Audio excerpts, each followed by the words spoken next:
it's Stephanie again, and you are tuned into another Ask Stephanie. All right, before we get started, don't forget to click the subscribe button and the notification bell so you can be the first to find out when I post these videos. All right, before we jump into this Ask Stephanie, I just want to give a shout out to BetterHelp. They are the sponsor of this video, and let's just talk a little bit about BetterHelp. I don't know if you guys know, but May is Mental Health Awareness Month. And the goal of Mental Health Awareness Month is to raise awareness about mental health, as well as eradicate the negative stigmas associated with mental health. And so BetterHelp is an amazing online therapy platform with over 20,000 licensed professionals worldwide. And their goal also during Mental Health Awareness Month is to provide more access and resources to people wanting mental health. I always say mental health is something that everyone goes through. I think a lot of people think about it in a negative way, but if you are a person, you can benefit from therapy services. This year's theme is Together for Mental Health, and it is really wanting to prompt people to share personal stories in order for us to know that we're not alone. I'll be honest, as a therapist, it surprises people when people hear that therapists have therapists. I lost a parent in 2020 as a result of the pandemic. I lost a parent, 5 weeks after I had my first child. So I knew that speaking to someone and processing what I was going through, processing my grief and the trauma, I knew that that would be really important for me in order not to get into a space that I couldn't recover from. So mental health is not this thing that a particular person is going through. We're all going through it. If you are a person, you can benefit from these services. If you want to process anything or life changes or even good things can be overwhelming. I think when we think of therapy or mental health, we think of the negative things. Some of the greatest gifts bring about a lot of stress, a lot of feelings of overwhelming emotions, maybe not knowing how to get through those things, or maybe not knowing how to rise to the occasion of this great thing. It doesn't have to be negative. So I think it's really important that people just take advantage of these resources and not let something have to happen in order to do it. So if you're interested, let me tell you a little bit. It's very quick to get started. After you do a quick online assessment, you are matched with a clinician and you can get started within 48 hours. One of the best things that I love is the assessment is quick. They offer financial aid, so you don't have to worry about, hey, I can't afford it. They are willing to work with you. They let you choose whether it's a chat, whether it's a phone call or a video session, whichever you're most comfortable. You don't have to wait in a waiting room and have to drive there. And all of this time, some of the things that kind of get in our way of taking the next step with this, you don't have to do that. And one of the things that I love the most is they let you change therapists for free. And I think that's really important to note. Just because someone is a therapist doesn't necessarily mean that they are the right person for you. Sometimes energetically, the vibe is off, right? So you want to switch someone and they don't want to deter you from not engaging in therapy. So, hey, you switch at no cost to you. You may say, hey, that person may be great, but they're not for me. Let me see if I can meet someone else that can better suit my needs, because it's about what you need most importantly. So I think it's really important to take advantage. What better time than Mental Health Awareness Month? So if you use my link, betterhelp.com/Stephanie Lee, you get 10% off of your first month. So what are you waiting for? That is BetterHelp, HELP.com. Okay, so let's just jump into this video's question. It is from Shelly in San Diego, and here we go. I love your insights on Married at First Sight and always look forward to your reviews. Thank you. Do you have any suggestions for dealing with a partner who brings up old conflicts during a current conflict? Issues that I thought we had resolved. My partner does this and I have tried pointing out it's not healthy, yet it continues. I have said to him that bringing up old disagreements during a current disagreement makes me feel trapped and helpless. I have said to him I think he needs to drop what's been done and resolved and remain focused on the present issue that's causing a conflict. It's the only way we have the power to change. Thanks for the suggestions you might give me. Thank you for your question, Shelly. So this is a big thing that happens in a lot of relationships. It ends up creating like this brick wall. We carry these bricks from past conflicts, past issues, past relationships, and we build this wall in our current relationship of other issues that have happened in order to validate our stance in that moment. So you're saying that you and your partner, you'll have a disagreement, and he will tend to bring up something that was seemingly resolved in the past, or something that probably validates his stance, whether it's right or wrong, in the present. Well, you did this, or last time this happened.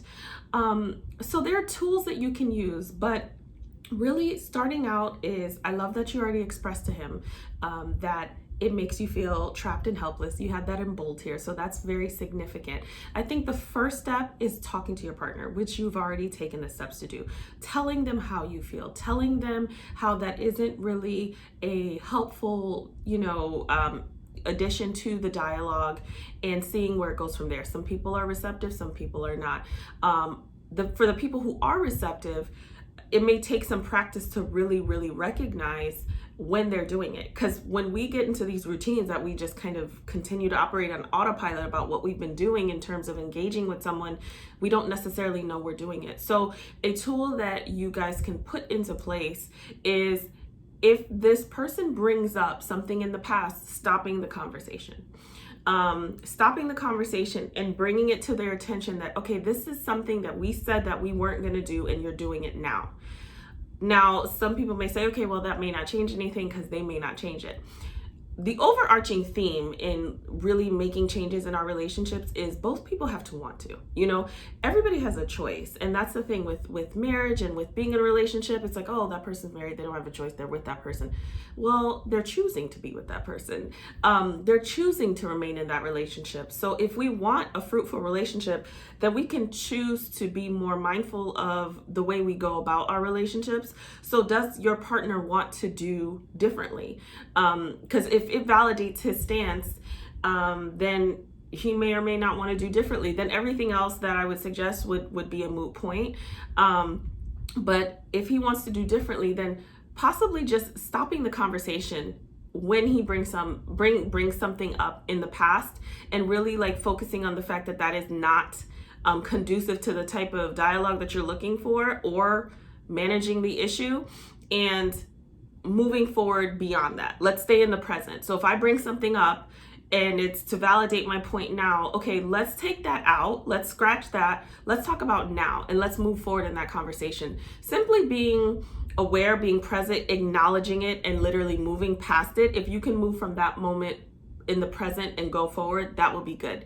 If it doesn't work, because sometimes we get caught up in these loops in communication that it doesn't work, I would say one of the best ways to start that is to get into couples therapy, because I have witnessed so many people in so many sessions become somebody else. They become somebody else when there's a third party.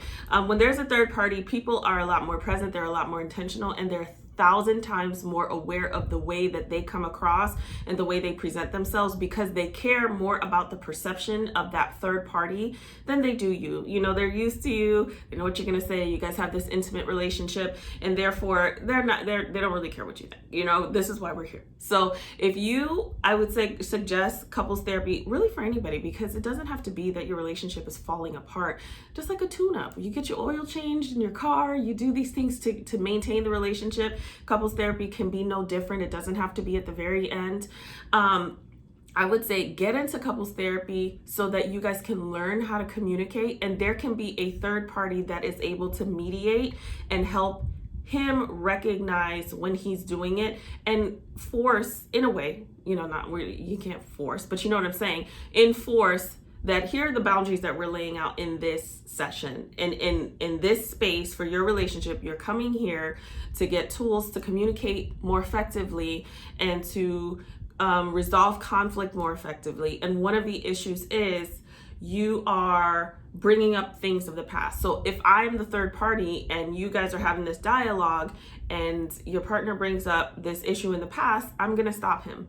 I'm going to say, okay, this is what we're, essentially the message will be, this is what we're here to rectify. So let's put that back, because that has already happened. And that's something that we can all take in all of our relationships. If it's already happened, a lot of times if we're talking about something in the present, it doesn't necessarily matter. It's happened. That doesn't, unless it's, you know, obviously something that is recurring. But if we're talking about a present issue, continuing to bring those blocks that continue to build a wall will only just create dissension and really a disconnect that you at some point may never be able to recover from. So that's what I would say. If you feel like you both are in a space to be able to thought stop in the middle of an argument or a disagreement and say, we're gonna recognize that that was a past issue and we're not gonna move that forward in this conversation, that's great. Because when you do that often enough, you will start to get into a routine. It will be a new normal, and you can kind of circle and change the way that you're talking. If that doesn't work, then I would say get into couples therapy and really work on that. And I'm sure a lot of other things will come out in that whole space as well. And I think it would be incredibly beneficial. So I hope that helped, Shelly. Thank you so much for your question. And you guys don't forget to continue to send in your questions to Ask Stephanie. I'm going to put it in the description box below, the email that you can send, but it's also info@imsuccessfullyme.com. All right, guys, everyone have a wonderful day.